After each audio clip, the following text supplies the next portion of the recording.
నమస్కారం అండి.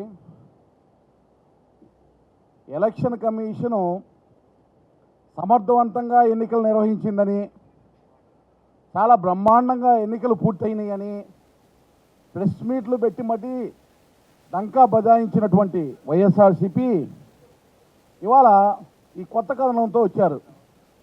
సాక్షిలో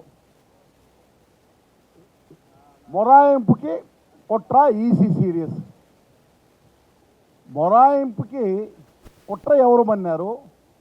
ఈసీ సీరియస్ అవ్వాల్సి ఉంటే ఎవరి మీద అవ్వాలి? ఈరోజు వచ్చి ఎవరు వచ్చి మాట్లాడుతూ ఉన్నారు? సాంకేతికతని అడ్డు పెట్టుకొని ఈవీఎంలు 2 గంటలు పైగా దాదాపు 30% పోలింగ్ బూతుల్లో మొరాయిస్తే దాన్ని వెలుగెత్తి చాటి ఒక్క మాట ప్రజలు పడినటువంటి కష్టం ఏదైతే ఉందో, ఈవీఎంలు సరైనటువంటి సమయంలో పనిచేయకుండా ఆలస్యంగా ప్రారంభం కావటం వల్ల ఏ ఇబ్బందులు అయితే ప్రజలు పడ్డారో, అర్ధరాత్రి 12 వరకు 1 గంట వరకు పోలింగ్ బూతుల దగ్గర మహిళలు, వృద్ధులు పడిగాపులు కాచారో, దానికి సంబంధించి కించిత్ ఒక్క మాట మాట్లాడిన వైఎస్ఆర్సీపీ ఈరోజు 4-5 రోజులు అయిన తర్వాత ప్రజలందరూ కూడా ఈసీ వ్యవహరించినటువంటి తీరు, దానికి వైఎస్ఆర్సీపీ చేదోడు వాదోడుగా ఈ 4 రోజులు మాట్లాడిన దానికి తీవ్రమైన విమర్శలు చేస్తుంటే, ఇప్పుడే నిద్రలేచినటువంటి కుంభకర్ణుల్లాగా ఒక్కొక్క మాట మాట్లాడేటటువంటి ప్రయత్నం చేస్తున్నారు. పోలింగ్ జాప్యానికి బాబు సూచనలే కారణమని ఈసీ ప్రాథమికంగా నిర్ధారణ అంటండి. ఈసీ ఎక్కడైనా ఈ అంశం చెప్పిందా?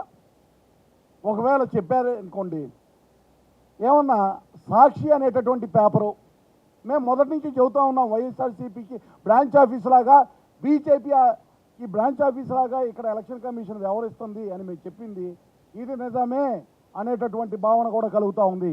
ఇవాళ ఎలక్షన్ కమిషన్ సమాధానం చెప్పాలి.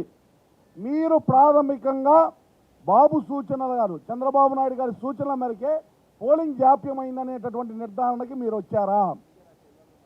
ఒకవేళ ఆ విధమైనటువంటి నిర్ధారణకు వస్తే సాక్షి పేపర్ మీకేమన్నా అఫీషియల్ గెజిటా? ఇవాళ ఎన్నిక 11వ తారీఖు జరుగుతుంటే 10వ తారీఖు మధ్యాహ్నమే ఈసీ దగ్గరికి వెళ్ళి వాళ్ళ బాధ్యతల్ని గుర్తు చేసింది చంద్రబాబు నాయుడు గారు.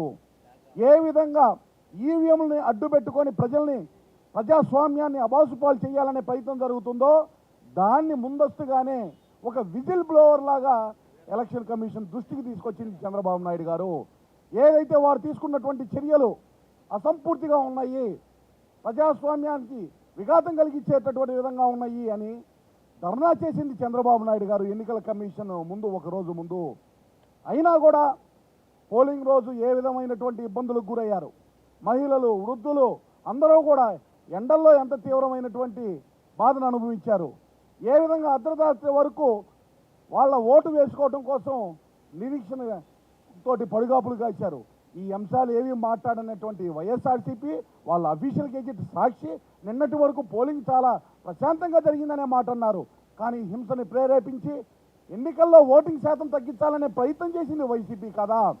ఇవాళ 175 కాన్స్టిట్యున్సీలో ఆ నెల్లూరు ఆయన వచ్చాడు బయటికి, కోటంరెడ్డి కనీసం చెప్పాడు నేనే దాడి చేయించానని. నిజంగా మీరు చిత్తశుద్ధి కలిగిన వాళ్ళు అయితే 175 కాన్స్టిట్యున్సీల్లో ఏదైతే మహిళా అభ్యర్థుల మీద, అలాగే కోడెల శివప్రసాద్ గారు లాంటి వారి మీద 175 కాన్స్టిట్యున్సీల్లో హింసని ప్రజ్వలింపజేసి ఎన్నికల ఓటింగ్ శాతం తగ్గించాలనేటువంటి కుట్రలు పడింది మీరు కదా.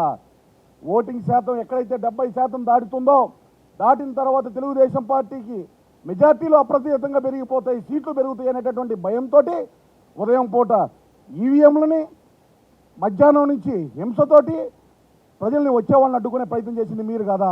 మీ మిత్రుడు కేసీఆర్ తోటి దాదాపు వేలాది మంది ఓటర్లు ఎవరైతే ఉందో వారు వచ్చి అర్హులైనటువంటి వారు వినియోగించుకోవాల్సిన వాళ్ళని అడ్డుకునే ప్రయత్నం హైదరాబాద్ నుంచి చేసింది మీరు కదా.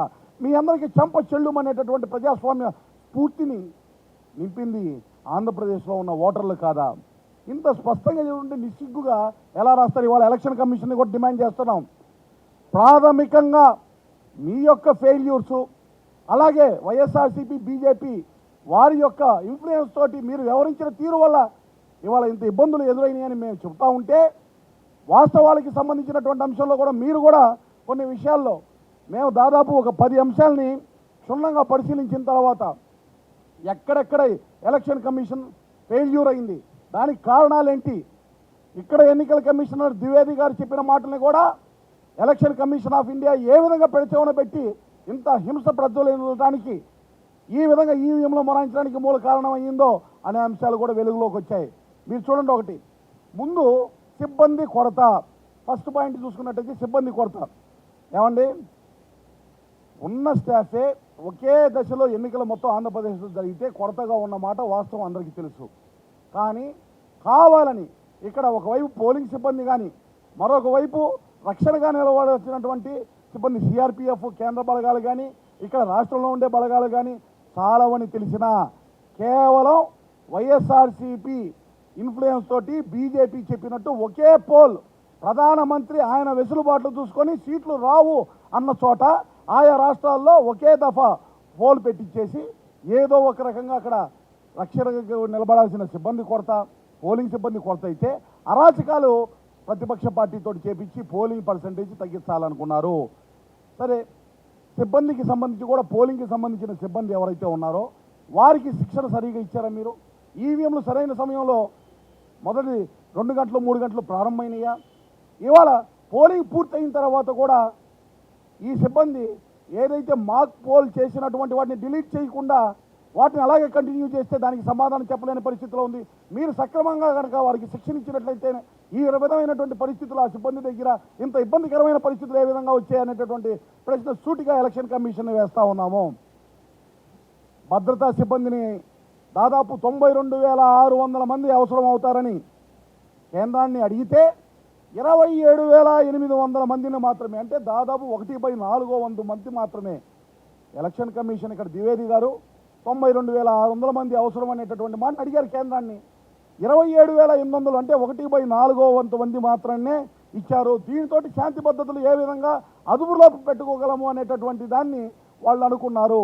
అంటే కుట్రపూరితంగానే ఎన్నికల కమిషన్ పెద్దలు పైన ఎవరైతే ఉన్నారో రాష్ట్రంలో శాంతి భద్రతలు వికాసం కలిగేటటువంటి విధంగా ఏదైతే వైసీపీ కోరుకుందో దానికి తగిన విధంగానే ఇవాళ ఎన్నికల కమిషన్ వ్యవహరించిందనే దానికి చాలా చక్కటి ఉదాహరణ ఇది కనబడతా ఉంది. తదనుగుణంగానే పోలింగ్ రోజు జరిగినటువంటి శాంతి భద్రతల విఘాతం, తెలుగుదేశం పార్టీ అభ్యర్థుల మీద దాడి, మహిళలను చూడకుండా మహిళా అభ్యర్థుల మీద దాడి చేశారు, యువకుల మీద దాడి చేశారు, వృద్ధుల మీద దాడి చేశారు. ఏ విధంగా అయినా పోలింగ్ ఏజెంట్ల మీద దాడి చేయడం ద్వారా పోలింగ్ పర్సంటేజ్ తగ్గాలనేటటువంటి ప్రయత్నం చేశారు. దీనికి మూల కారణం 92,000 మంది పైగా కావలసినటువంటి సిబ్బందిని 27,000 మందితో పరిమితం చేయడమే. అలాగే మూడో పాయింట్, 1000 ఓట్లు దాటితే పోలింగ్ బూత్ మరొకటి ఉండాలి. ప్రతి పోలింగ్ బూత్ 1000 ఓట్ల లోపలే ఉండాలి. కానీ రాష్ట్రంలో ఏ విధంగా ఈ 1000 ఓట్లు దాటిన బూతులు పెంచాలని అడిగితే ఎందుకు పెంచలేదు?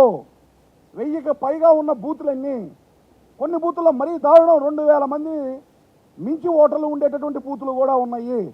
అంటే ఎక్కడ ఉంది ఈ కుట్ర? ఎప్పుడైతే ఆ పోలింగ్ బూతులు పెంచకుండా 1000 మంది మించి ఒకే బూత్లో కనుక ఉంచినట్టయితే ఓటింగ్ జాప్యం అవుతుంది. ఓటింగ్ జాప్యం అయితే క్యూ లైన్లు పెరుగుతాయి. క్యూ లైన్లు పెరిగితే మహిళలు, వృద్ధులు ఓటింగ్లోకి పాల్గొకూడదనేటటువంటి కుట్ర. మీ దగ్గర మిషన్లు సరిగా లేకపోతే, మిషన్లు లేకపోతే ఈవీఎంలు మీరెందుకు ఒకేసారి ఎన్నికల మొత్తం కూడా ఒకే దశలో నడిపారు అనేటటువంటి ప్రశ్న ఇస్తే సమాధానం చెప్పలేరు. భద్రతా సిబ్బంది కొరత, ఈవీఎంలు మీకు కొరత, 1000కి మించినటువంటి పోలింగ్ బూతులు ఉన్నటువంటి చోట రెండో ఈవీఎం పెట్టినటువంటి పరిస్థితి, మరో పోలింగ్ బూత్ని పెట్టినటువంటి పరిస్థితి. ఎందుకు ఈ పరిస్థితుల్లో ఇంత అప్రజాస్వామిక విధానంతో ఇక్కడ ఎన్నికలు జరపాలి, అంత వేగంగా ఎన్నికలు జరపాలనే ప్రయత్నం చేశారు? ఇదే మీ యొక్క కుట్రలన్నీ పటాపంచలు 5 కోట్ల ఆంధ్రప్రదేశ్ ప్రజలు చేశారు. మహిళలు సత్తా చూపారు, వృద్ధులు సత్తా చాటారు.